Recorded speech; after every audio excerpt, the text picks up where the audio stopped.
Bon, on a toujours parlé de la repentance, une repentance sincère. Les lots, on a vu le problème de Kinshasa. Kokufa Kinshasa, et d'aller bakoluka population melaka. Est-ce que ces hommes-là sont intègres? Donc, comment on a ndeko d'aller bosonaye, atika kongo na soupe na tolo, natango na ekomi bombe. Est-ce que ces hommes-là sont intègres? Sotali soupe na tolo na bombe bomaka koleka soupe na tolo. Bakambi o bakokamba. Balingi kokamba nde nzambe alingaki te. Est-ce que ces hommes-là sont intègres? En sachant que les lois basala nzambe belé dans la compromission. Ceux bakoluka mbongo na bango, va continuer. Est-ce qu'il faut que nous entrons dans leur jeu et nous, on n'en a pas besoin d'entrer dans leur jeu? Au moins, il livre, voilà. Et dans la bande, on déjà depuis pas chaque jour. Nani? On a besoin de bailler, bon, Bandeko banani? on a besoin de polémique.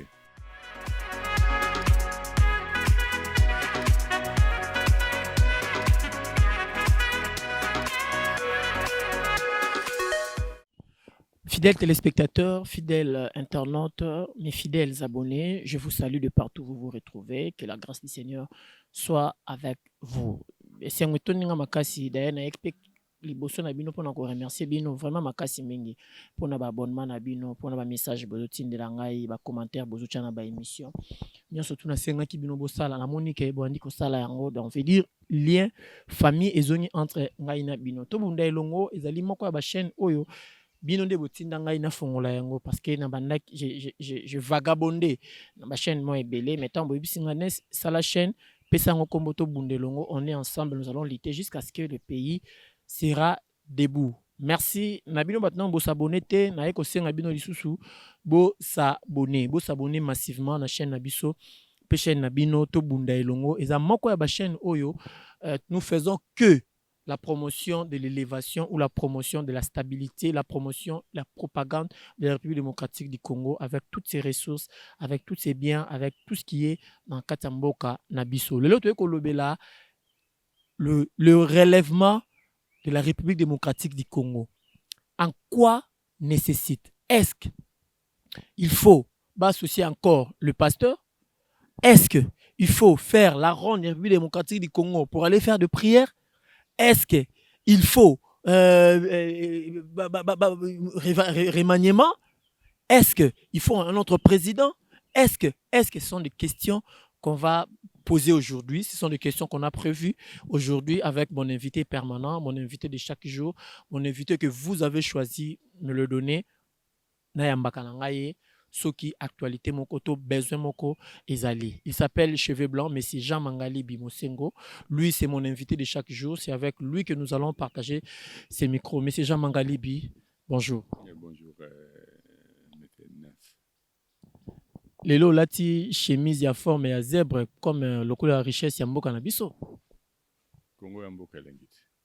Sur le bien le couleur richesse ya mboka bon. Je rends grâce à Dieu. Parce que c'est un peu na nini tangu nalata kila mboyo pona mbali boso ndeko mo ayipsingai o comment ça oyebite mutaza ko dessiner bilamboyo. C'est une congolaise. Nake ko imprimant na libanda mboka parce que na mboka na biso to ebiki ba izino banda osunga pona bilamba et dans les sociétés.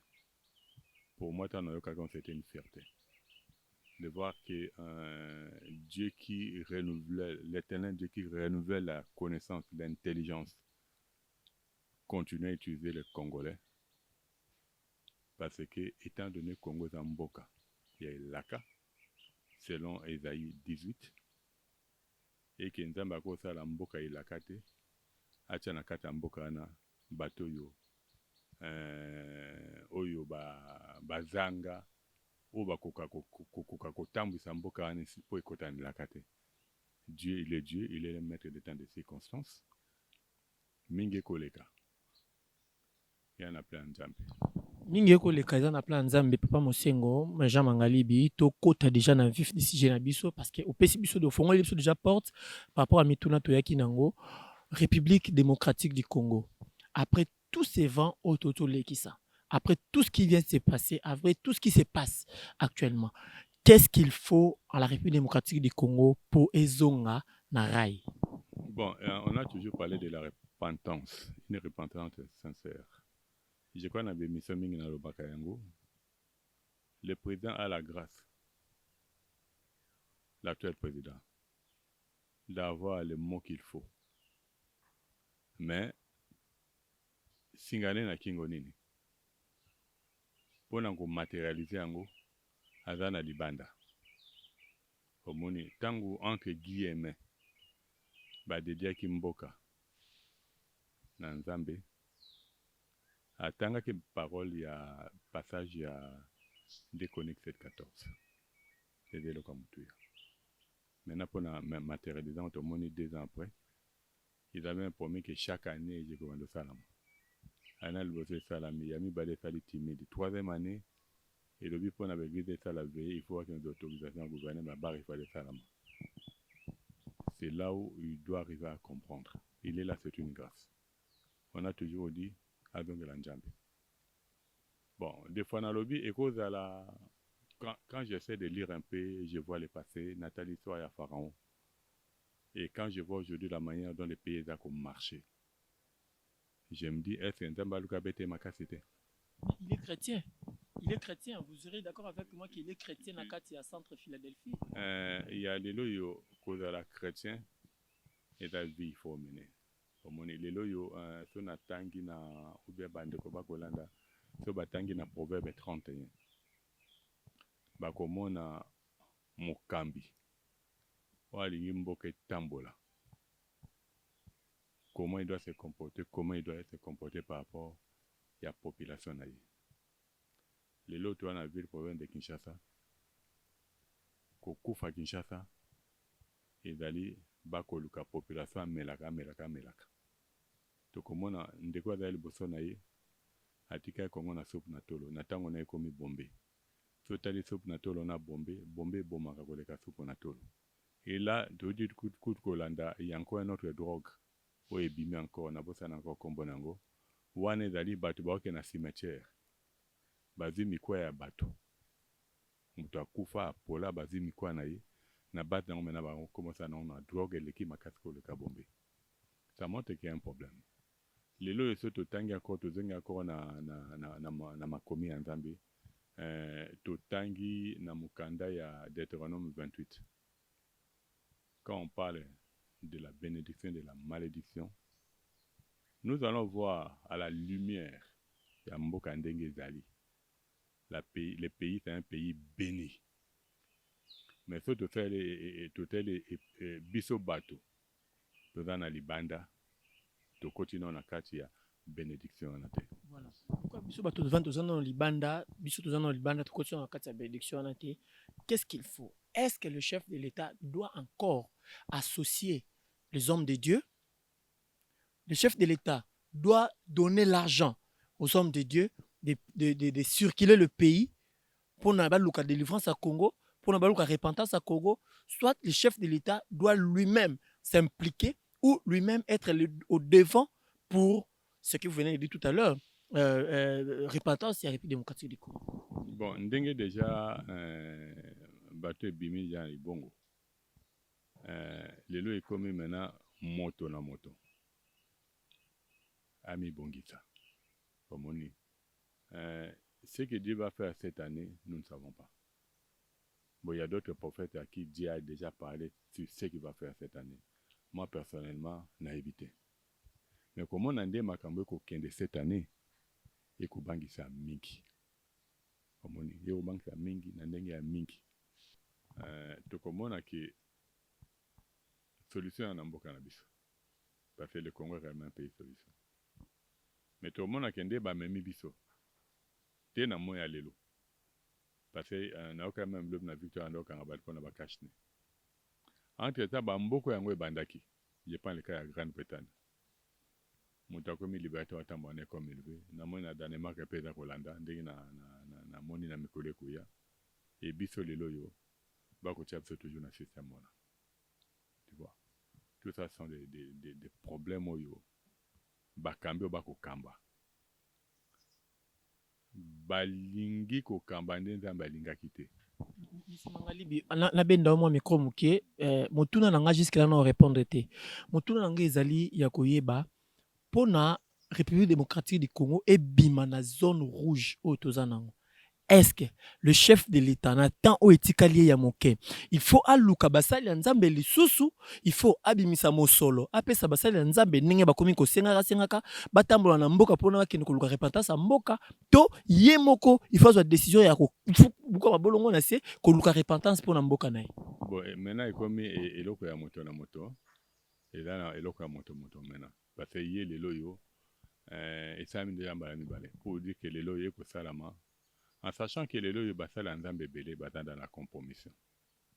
omoni molimo ya nzambe vers na ntango na biso oyo ekitaki epai ya prophète Simon Kimbangu.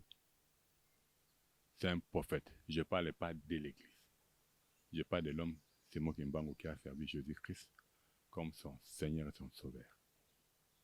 Après, vers les années 70, moi, Likolo, nous avons utilisé un dinambal. Kota le londe l'église de Kotambola. Kota ndenge tango ya papa Simon Kimbangu ndanga kombaki makambo. Na dinambal, na église à l'élo. Au moins que les 80%, c'est pas les 90%, c'est dans le Libanda. Maintenant, on peut sangisa. On peut mélanger les prophètes de Baal. Na ba prophète va servir Dieu de lui. On est dans la confusion totale. Les lois et qu'on a en 5 années d'aller chacun de nous là où il se trouve. Parce que processus en Zambie en marche. Quand je parlais le cas d'Égypte, les lois nous devons arriver à savoir une chose. Et à l'okola les lois yo, tomoni kana. Tokota à l'Égypte, tokota na kana. Tokozonga ce matin. Tokominde na niveau wana. Alors, il faut éviter les distractions. Ba oyo ya nzambe ya solo. Ba continuer kolukeluka nzambe makasi.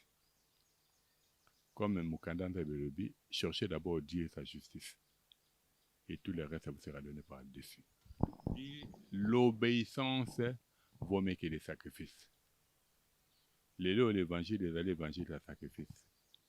Et l'évangile à l'obéissance à la parole de Dieu. On est face à cette réalité. On continue à produire des fidèles. Oh, la recommandation de Christ, il faut produire des disciples. On est face à cette réalité. Toute personne qui se sent disciple aujourd'hui, il n'a pas besoin de imposer, non. Congo est en voie, je crois, tout au côté déjà. Oh, bazana mabe, ba connaît au salamabe. Oh, yo ba moni qui va comprendre la mission, ba connaît au salamalamu. Il y a déjà image moi na ba réseaux sociaux, même la télévision na biso, il y a des hommes de Dieu qui disent que non, bango bazo continuer Vieux Papa Alain Moloto qui a écrit même les livres parlant de le plan de Dieu pour le Congo. Pour na bango, le plan de Dieu pour le Congo, il fallait mosolé na trésor public, ba tambola na mboka, ba kende ko délivrer mboka. N'importe soso yoki message wana, réaction na yozani papa na. Nga na ko sekala ngai. Omoni, je sais que na tango ndeko azali na bomoi. Ndeko Ale moloto. Prier ça mama ya kafu. Parce que au balaka biso comme source ya fleuve Congo et dans des yangote. Ah bon? Ouais. Et je crois il y a na nani Eden Molekana triomphal, il y avait des hommes de Dieu qui sont venus de Katanga. Au basala service à munene kona nakati. Lelo aussi il y a un réseau des hommes de Dieu. Parce que lelo nous devons y voir savoir une chose. Moloto a amené sa mission. Té sikanza basenga qu'il fallait et souka. Et vous allez voir les mêmes hommes de Dieu, même pas bango, non, on a eu qu'un côté. Bon, moi, on mingi ba homme de Dieu badalaki pour la première fois na triomphale. On va bêta qui ba shit. On va koyana pour semer confusion na mboka. Est-ce que ces hommes-là sont intègres? On est face à cette réalité. ceux qui va continuer. Est-ce qu'il faut que nous entrions dans l'RG et nous, on n'en a pas besoin d'entrer dans l'RG.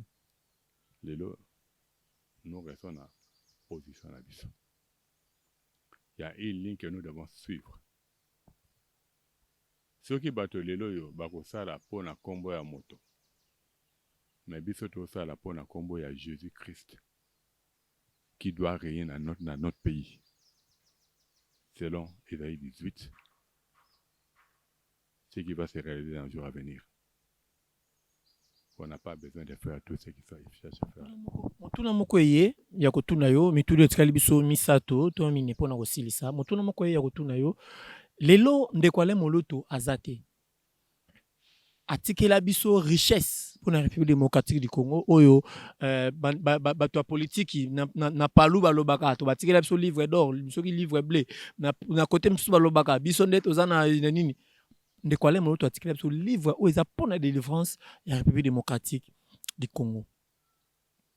Nini ezozanga mokonzi ya mboka to nini ezozanga ba congolais pour na to vivre réellement ba prophétie to ma komi o ndekwale moloto akomi la biso. Bon, la délivrance ya mboka eza na kati ya Bible. Livre n'est qu'un complément face à ce qui doit arriver. Mais exactement. Mais exactement. Voilà c'est un complément. Vous avez dit. C'est un complément.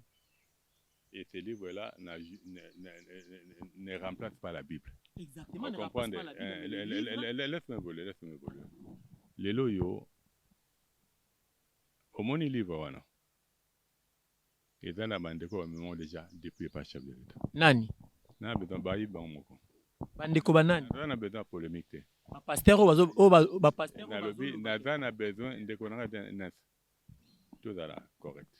Non, il y a ceci. Tout ça, on a besoin de polémique. Au moins de toi, c'est quoi, au moins chacun de nous, sa conscience. Au moins sa conscience. Parce que ceux qui n'ont pas besoin de si mamouké, et là même on a bandé ko ba menacer qui ba me la justice. Parce que il paraît que n'utiliser qui mot que je ne devais pas utiliser. Pourquoi jusqu'à l'élo tout a rendu so calme? Au moins le travail au y a ministère Eden. Ezali combattu na basala nzambe mingi. Et souvent je bénis Dieu, c'est au début des scandales doivent arriver. Au moins, il y a des vérités qui sortiront un jour sur tous ces hommes de Dieu qui prétendent, mais que Dieu va confondre. So, au moins, jusque-là, tout sera tranquille, parce qu'on a reçu même certains hommes de Dieu qui sont arrivés, à qui on a échangé, qui ont déformé même les choses pour dire que regarde, Israël au Bomona, ce n'est pas l'Israël, il y a un autre Israël. Mais on leur a posé la question, mais quand vous dites comme ça, mais moi, l'autre salaire à Israël, il a donné l'offrande à l'Israël par rapport à un beau cannabis, à Israël par rapport à un beau cannabis. Pour vous dire que ce que vous êtes en train de dire, ce qui veut dire tout ce que Moloto a fait comme travail, il est effacé. Donc, les hommes de Dieu là, yaka na Eden ya triomphal, pour la première fois, on doit citer. Il y a besoin d'émission pour le cas, chaque moto. Au moins, dans le lobby, tu sais, le problème, c'est quoi? Que ça soit dans Poto, que ça soit dans Kinshasa. Il y a beaucoup d'hommes de Dieu qui ont combattu, qui continuent à combattre. Les lotos zakunate, les lotos beta masolo ya mboka. Laisse-moi finir, s'il te plaît. Parce que Mutuna par rapport à Nikomoloto, c'est yo. Tu peux répondre. Qui croit que le travail, au moins même adoration, Lélo, tout on doit parler. Lélo, yo, nzembo komaka na ke na lola. Comprendre? Oh, le plan de Dieu, on de quoi commis. Tout autant il peut beaucoup, il y a Isaïe 18, il y a une vie à Kitoko, au Toko vivre à Namabele. Comprendre? pour dire que même l'adoration na niveau ya tikaki ekiti na tina pour dire que dans chaque mission il y a des préalables et que si vous ne marchez pas selon ces préalables pour n'avoir intérêt à nous autres nabino, Dieu enlève l'huile. On est face à cette réalité. Le l'homme t'a le canaillé. Bon, tu sais, le loyo, à l'époque d'Élie, Élie croyait qu'il était seul. Il y a 7000 autres qui n'ont jamais fléchi devant Baal. C'est ce qu'on est en train de vivre aujourd'hui. Vous savez, il y a beaucoup d'hommes de Dieu, le loyo, Qu'est-ce que le président de la République doit faire pour na koskobimisa mboka na biso na monde oyo?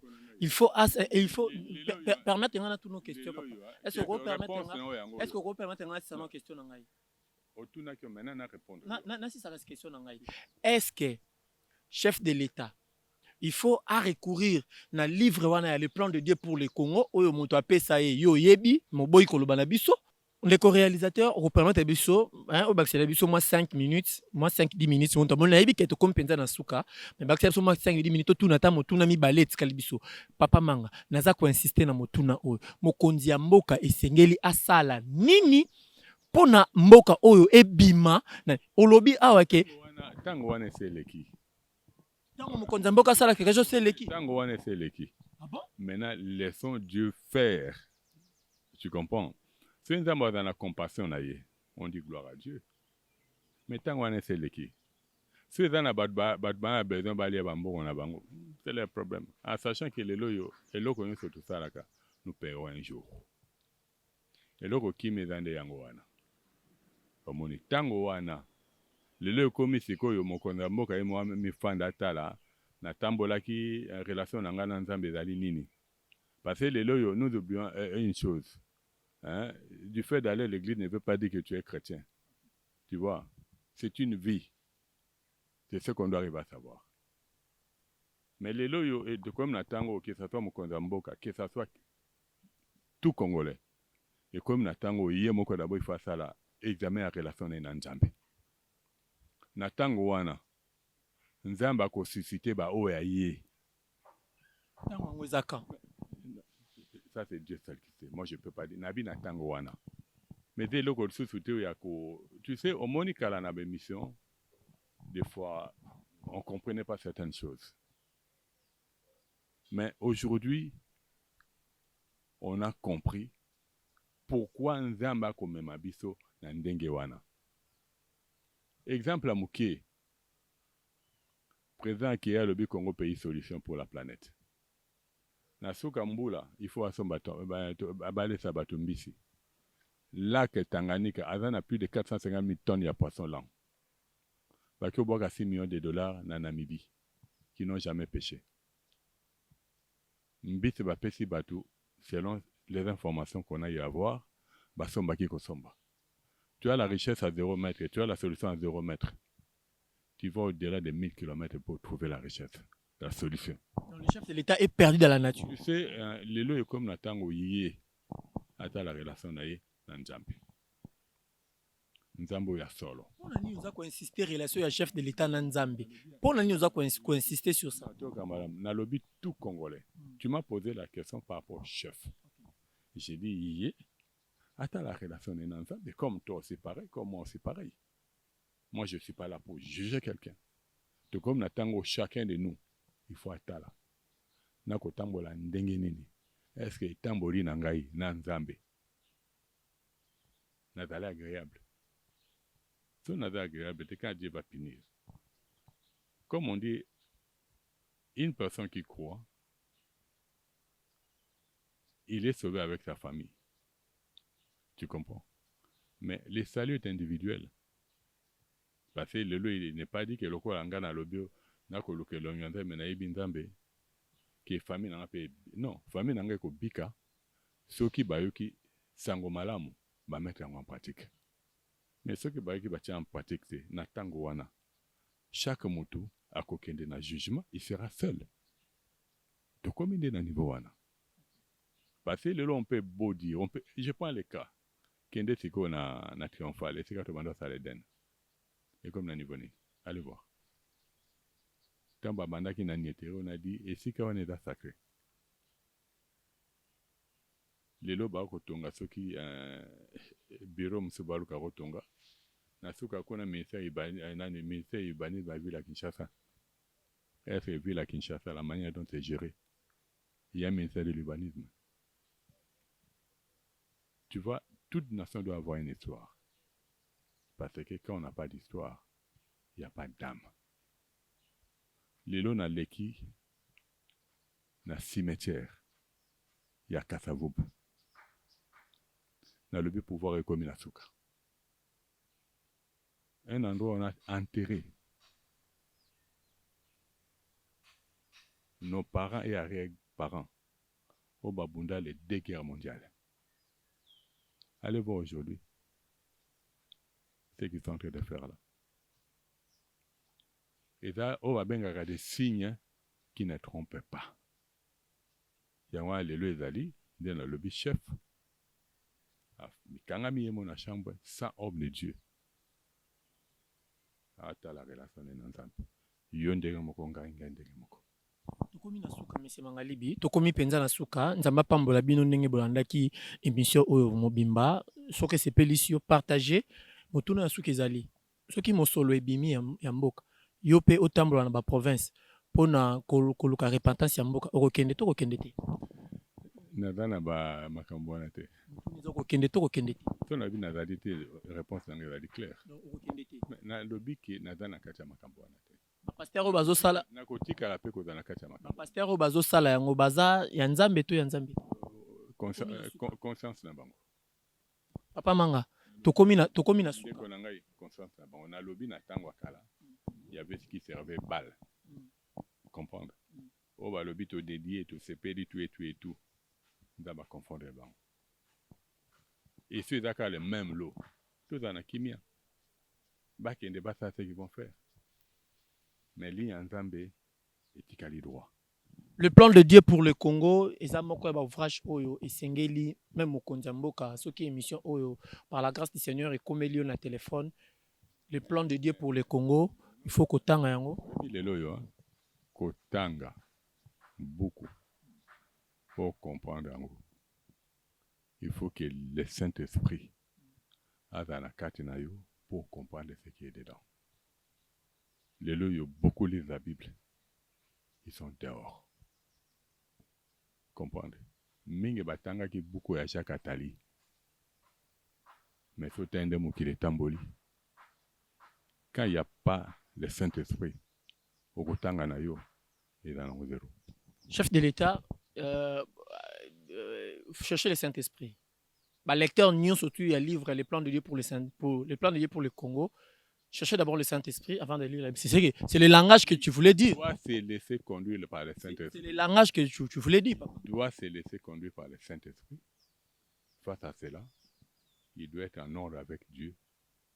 Sinon, kotanga na yo tanga lokola Roma moko boye, oyeba ko mettre en application te.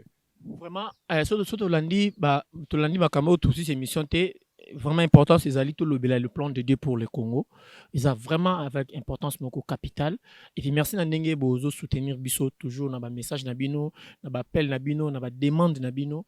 Nous sommes là, nous continuerons à parler. Je cesse de dire mboka oyo ekufate. Pe mboka oyo ekufate.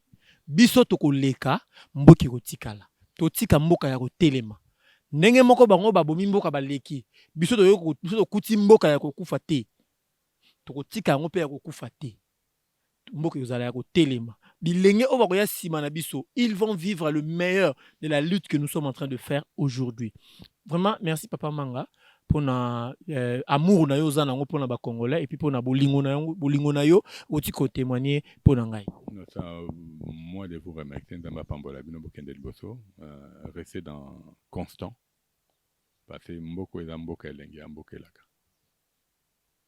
Ata messieurs se ba kota o abenga na kanate, mais ceux qui vont réellement entrer ba omonake o tolobe ya makamba. Que l'Éternel vous bénisse. Continuez de vous abonner, partagez massivement et laissez-nous vos commentaires. Le numéro est là affiché au bas de vos écrans.